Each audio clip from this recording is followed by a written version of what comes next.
Hello and welcome to the Marlow Bookshop's very first virtual author events. We are so pleased that Helen Cullen and Claire Lynch were able to join us to record this after we had to cancel our in-person event with them earlier in the year. Helen Cullen is the author of two wonderful novels, The Lost Letters of William Woolf and The Truth Must Dazzle Gradually, and Dr Claire Lynch is a writer and academic who you may have heard recently on BBC Radio 4's Forethought programme. Those of you who are regular attendees to our events at the shop will know that we struggle with traffic noise from the road outside, so I apologise for that, but we hope that it doesn't spoil this fantastic conversation between Helen and Claire. Enjoy. I'm delighted to be here with Helen Cullen, who's talking to us about The Truth Must Dazzle Gradually, her fantastic second novel. Helen, I genuinely am so excited to be in this bookshop with you talking about it. For me, the novel is always going to be associated with lockdown now because I took it on holiday, I saved it up, ready to take away when lockdown finished, and I settled on the beach with the novel ready. I read the first chapter, and then a child needed me to look at something in a rock pool, and my mum stole the novel and kept it for the rest of the holiday and just kept saying, "Oh, you've got to read this, it's so fantastic." So there was this kind of huge delay. So could you put other people out of their misery and maybe read us some of that opening section? Thank you so much. It's amazing to be here in Marlow Bookshop, which is one of my favourite bookshops ever, and my local indie bookshop. So it's brilliant to be here. Thank you so much for coming to talk to me, Claire. We think we should tell everyone, Claire was my supervisor on my master's dissertation, so I know she has all the scary questions. Yes, I'll be brutal. So prepare yourselves for what's coming next. But maybe will I just read a little bit from the first chapter? Yes, please. So it starts in 2005 on a little island off the west coast of Ireland called Inishogue, a fictional island. And I'll just read you a little bit from that first chapter where we meet our two protagonists, Murta and Maeve Moon. So here we go. Murta had woken that morning once again to an empty bed. The sheets were cool and unruffled on Maeve's side. He had expected to find her sitting at the kitchen table, wrapped in her houndstooth shawl, pale and thin in the darkness before dawn. A tangle of blue-black hair swept across her high forehead like a crow's wet wing. Her long, matted curls secured in a knot at the nape of her neck with one of her red pencils. He had anticipated how she would start when he appeared in the doorway, how he would ignore, as he always did, the few moments it would take for her dove-grey eyes to turn their focus outward, for the ghost to leave her in his presence. The kettle would hiss and spit on the stove as he stood behind her wicker chair and rubbed warmth back into her arms, his voice jolly as he gently scolded her for her lack of sleep and feigned nonchalance as to its cause. But Maeve wasn't sitting at the kitchen table, nor was she meditating on the stone step of the back door, drinking milk straight from the glass bottle it was delivered in.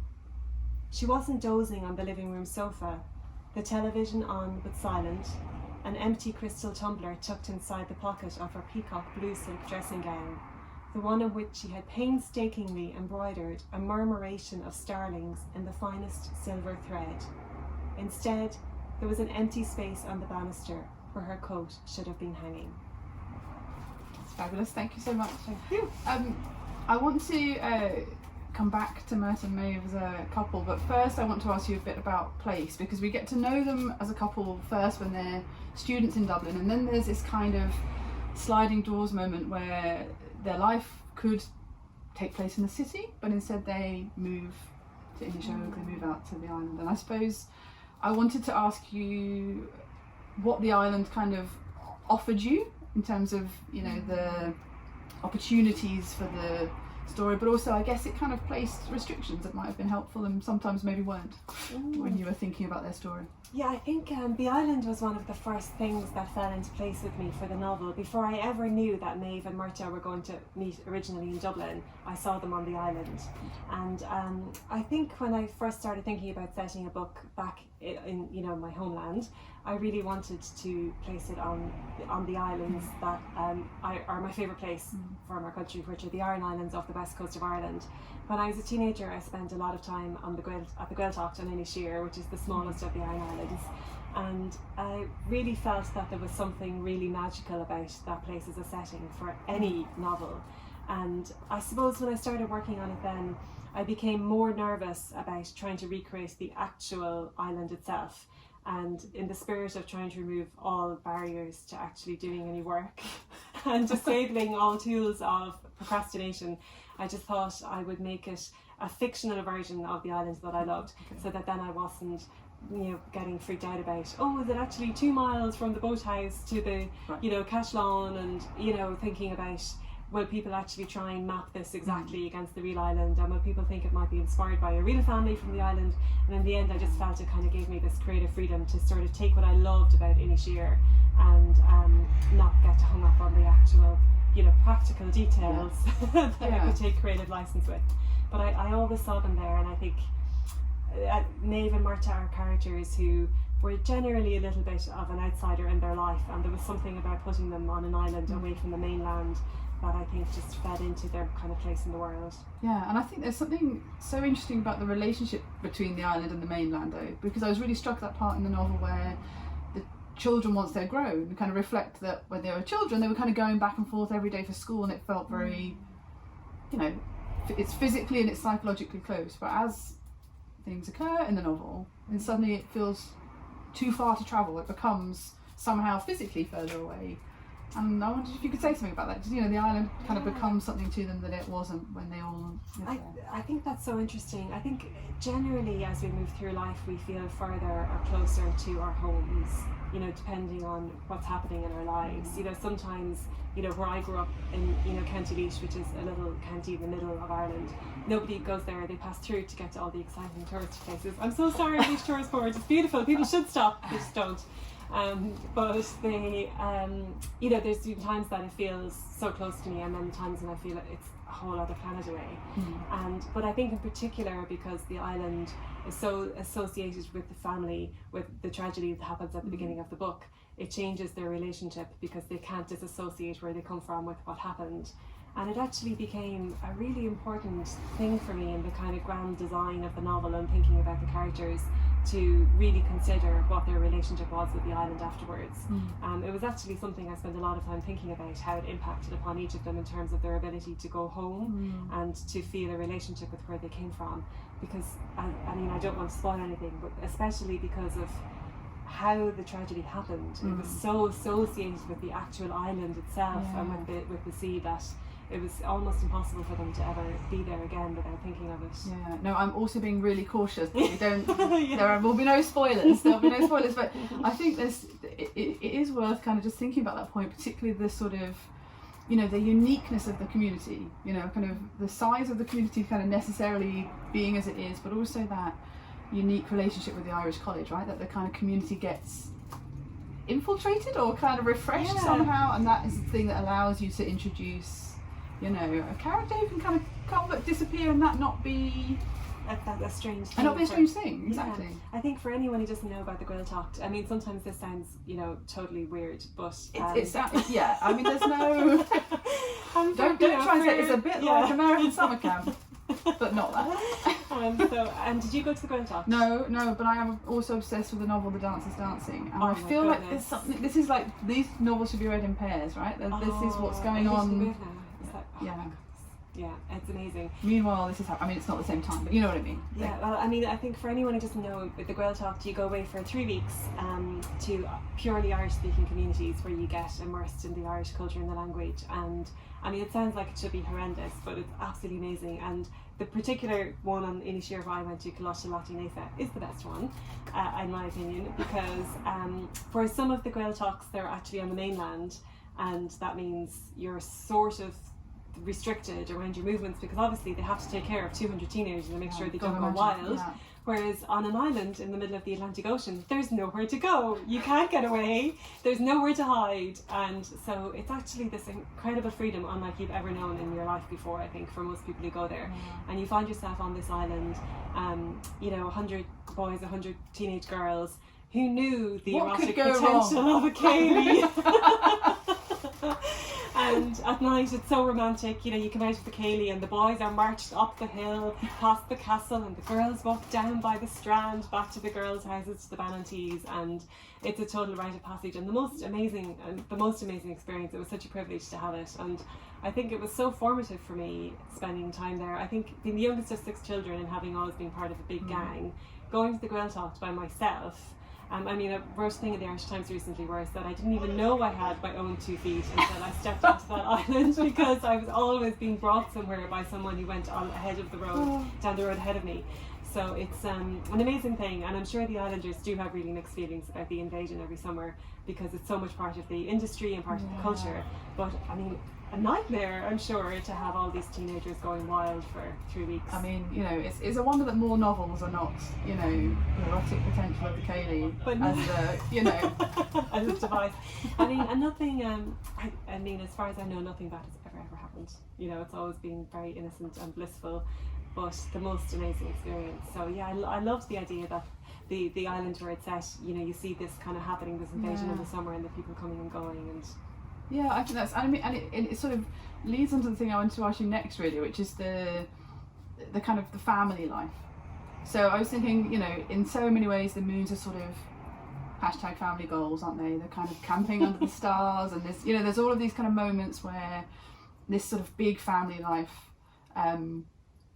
you know, in this, in many ways, kind of idyllic setting, it's just sort of, you know, attractive in so many ways, but also obviously behind it, there's so much more. And I guess I want to ask you to talk to us a little bit about that, you know, how all of that is encapsulated in the reality of family life, and how you sort of, how you balance that, how do you make it seem as though, you know, that families are all of these things at once?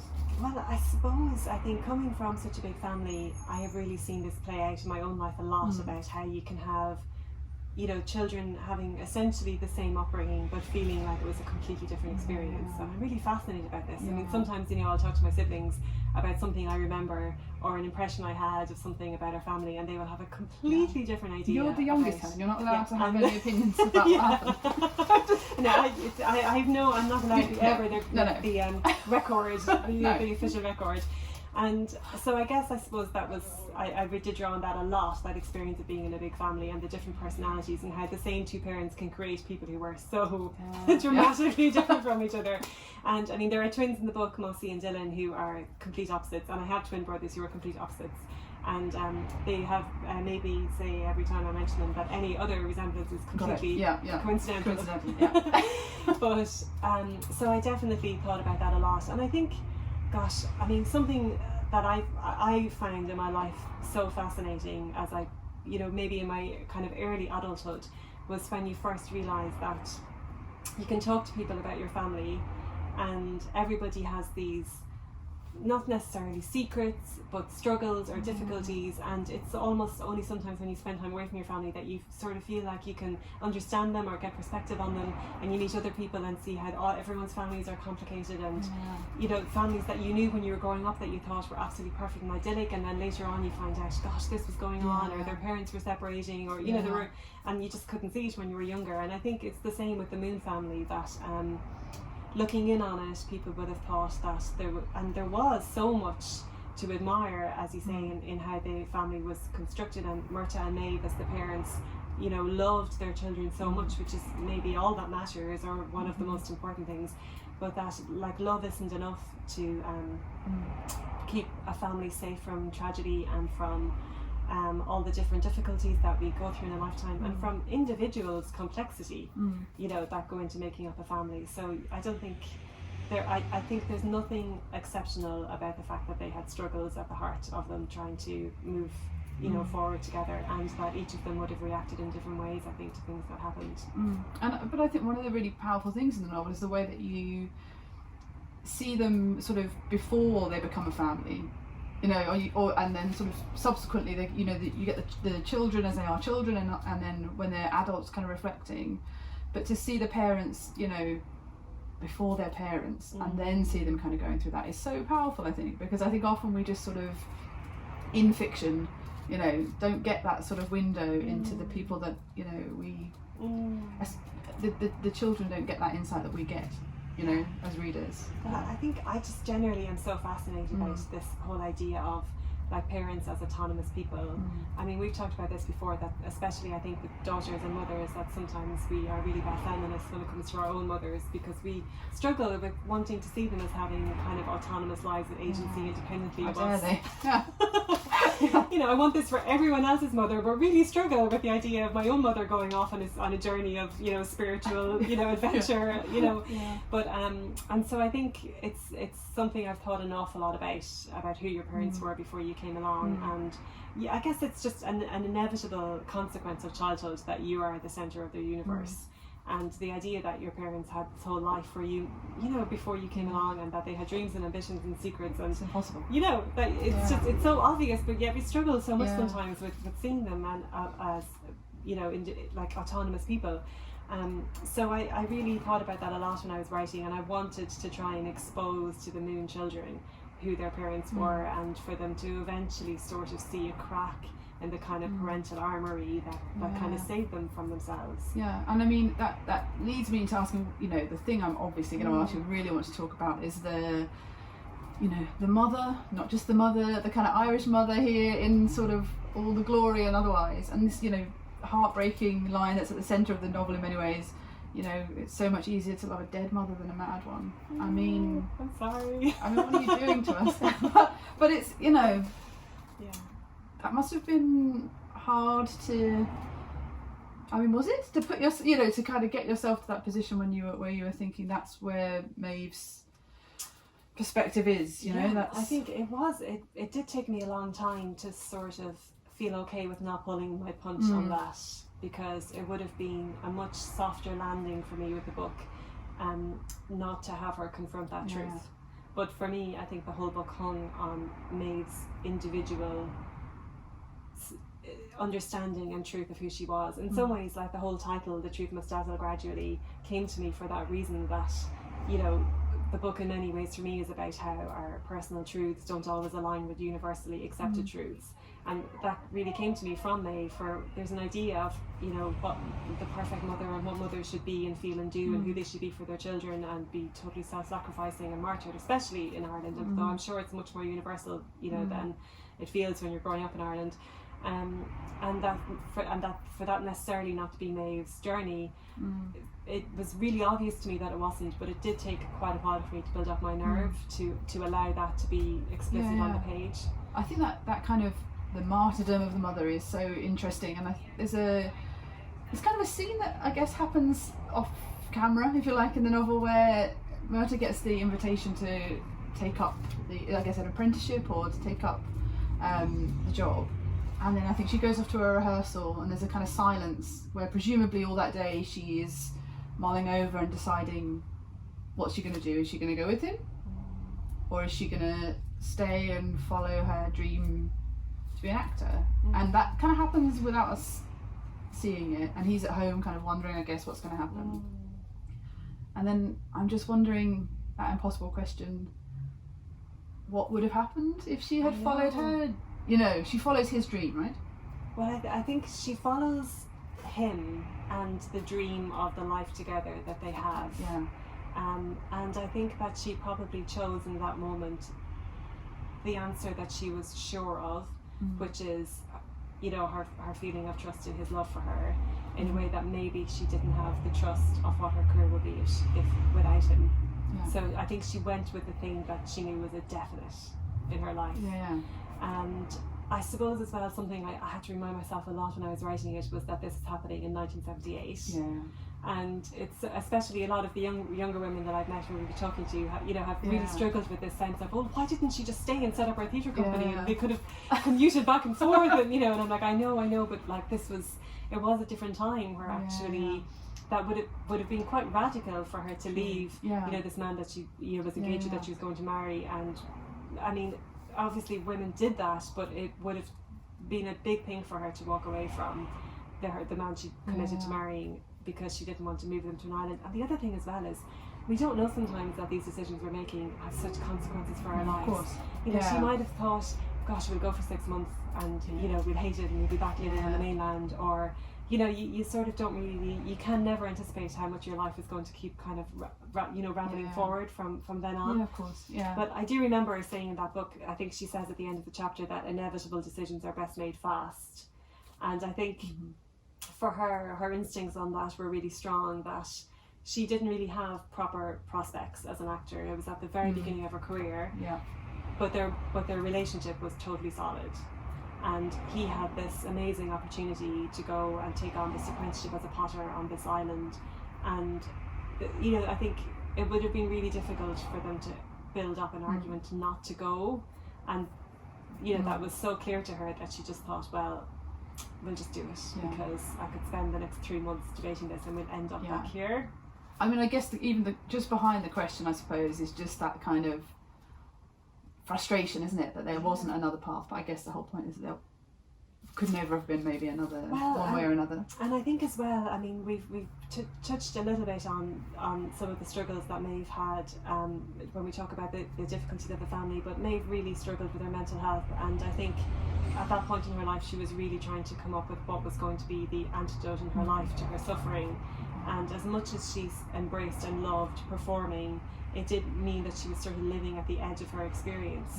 And I think she did have an instinct that it was always going to be harder for her to maintain a certain level if she was living in a kind of an unpredictable, sort of unstable kind of environment. And since she had found herself, with Murta and their relationship, I think there's something I say somewhere that they both were tethered to the ground when they had each other, but tended to float off into the universe on their own. So I think she would have been really scared to cut herself loose. Yeah, absolutely. I mean, the flip side of this question, I suppose, is also we've talked about the Irish mother. We talk about it all the time. It's all we talk about. But this really made me want to ask you more about the Irish daughter.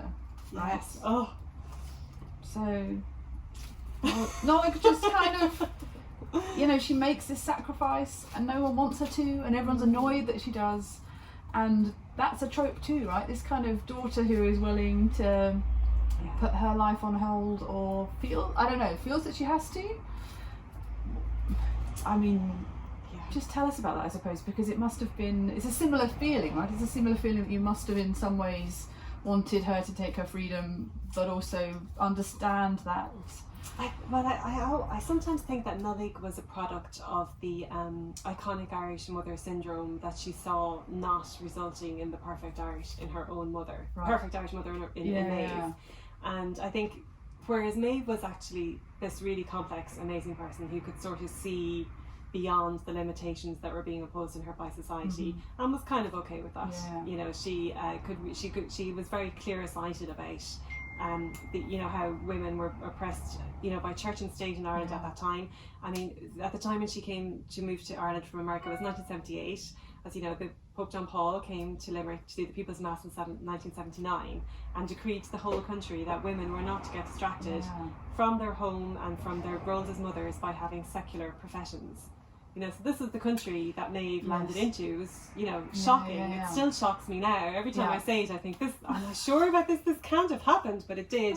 And obviously the shadow of that has extended for, to this day in many ways, as we know. And so I think, whereas Maeve was always very radical and always really struggled against the idea of, what motherhood was meant to be. And she writes this letter to Nollaig when she's still, in the womb, where she talks about how she knows she's not going to be able to perform this role for her, but she hopes that she can be something else. I think Nollaig grew up looking at all the other Irish mammies who were absolutely rank and file, performing in the way that was expected of them.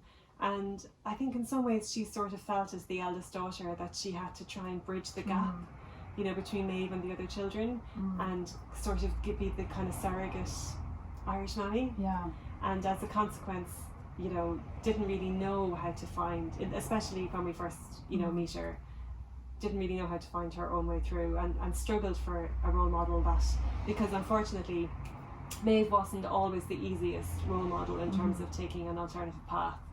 So I think Nollaig didn't really know how to make that successful for her for a long time. Yeah, I mean, I suppose one of the, just to kind of follow on that point, one of the things that is so so important, I think will continue to be so important about the novel actually, is the kind of the next generation then of the family. And there's that sort of you know, I've jotted it down actually, because there's that moment when it's Mossy's daughter, isn't it, who and then Myrta says, you know, to her mother, let Maya, is it Maya or Maya, would you say Maya, let her see you loving your work, fewer greater gifts you can give her, you know, like let your daughter see you as more than a mother.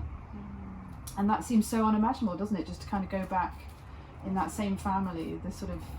I think so, and I mean I genuinely think there will never be such a big generation gap as there was between us and our mothers.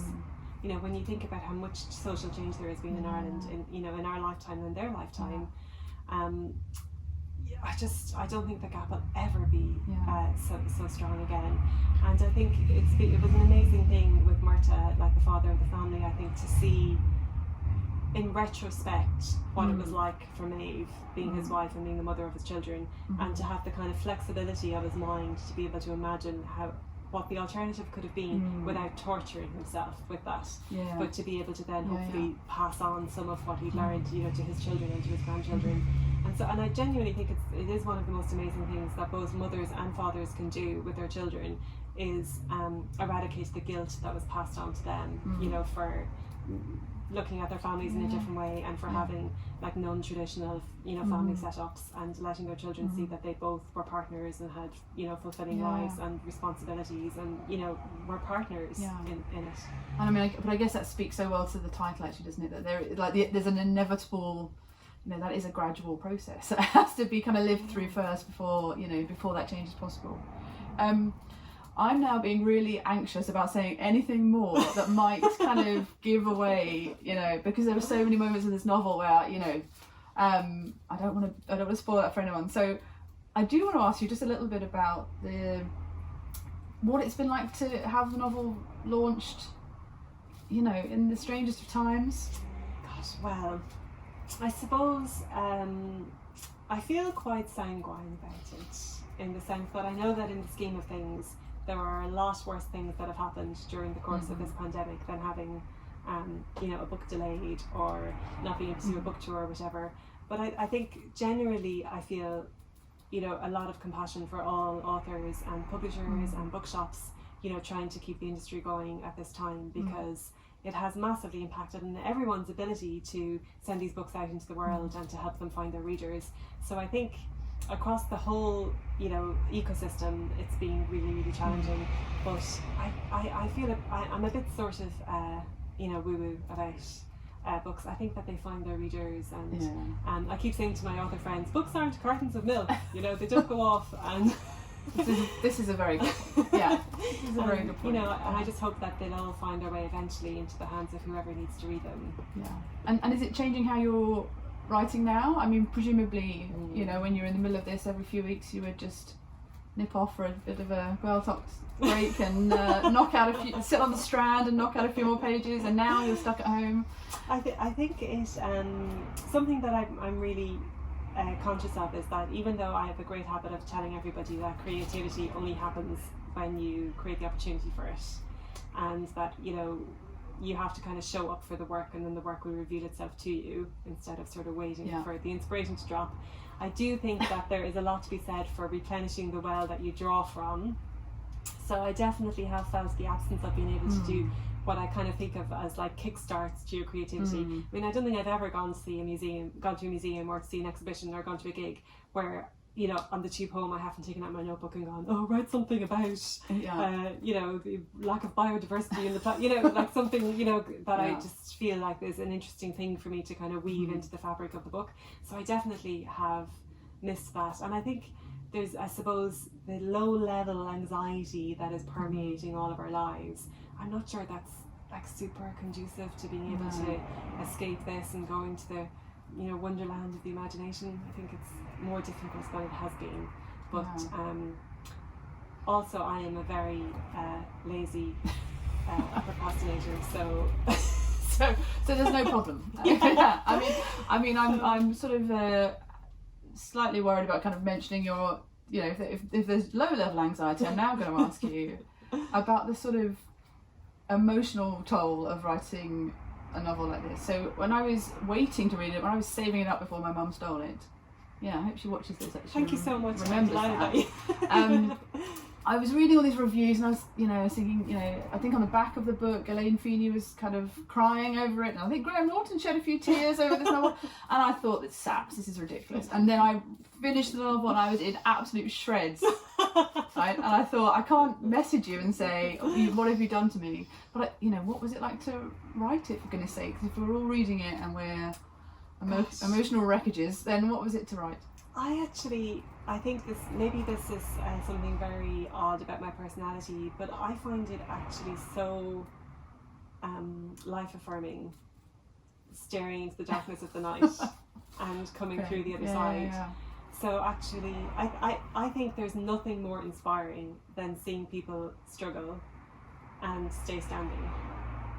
So I think that's actually gives you so much hope for the kind of like stubborn optimism of the human condition. Seeing people still standing after they've been through being through the horrors. So I strangely found the whole writing of it, sort of empowering and uplifting, and feeling like, we can endure things and come out, not necessarily stronger, but like come through it and have a different perspective on our life. And as long as you keep moving and don't get stuck in a moment, life is so full of surprises. Precious scars, right? Exactly, the art of precious scars. Yeah, there's a whole. I talk in the book about kintsugi, which which is this Japanese art form where they repair vases with gold and silver filaments. They're more beautiful because of the cracks than before. And I think that metaphor was a real sort of. I'm mixing my metaphors now, but guiding light for me, when I was, I could rewind that one back, I took that one back. But, really genuinely kind of kept me going with it, that I could sort of see that actually, even though there have been really tough times for this family, I don't think we should be afraid to sort of, think about the human suffering that is just part of life. So, I really, really feel for them, and I have so much compassion for these characters that I weirdly feel are just sort of out there in the world getting on with their lives now. But I don't think I ever cried while I was writing it. Good. So we're just learning that you're. Splinter of ice in my heart. Just emotionally. Okay, that's good. Yes, good. Yeah. Well, I'm glad we've got that cleared up on the record. It was a really different novel from your first, I thought. And is the next one going to be sort of equally different, or also in the future could there be a return to the Moon family? I feel like there's lots of stories left to tell. The next one might be more, horses in space.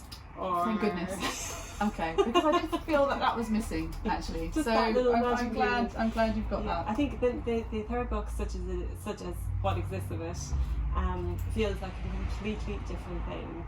And I don't know how it's ever going to come together, but at the moment it feels utterly unrecognisable as something that I would have written. So, better or worse. I think that's exciting for all of us. I guess I just want to say, actually, I think it was a bit of luck, the kind of delay, because I think the nearer it gets to autumn, I just want to say to everyone, this is the book.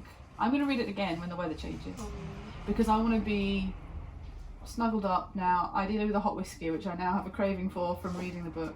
Ideally in some kind of Aran knit. Yes, if you're going to be on brand, I think. I think this is the book to go for. In those circumstances. Thank you so much. Thank you so much. It's been lovely to talk to you about it. Amazing. Thank you. Thanks everyone for watching.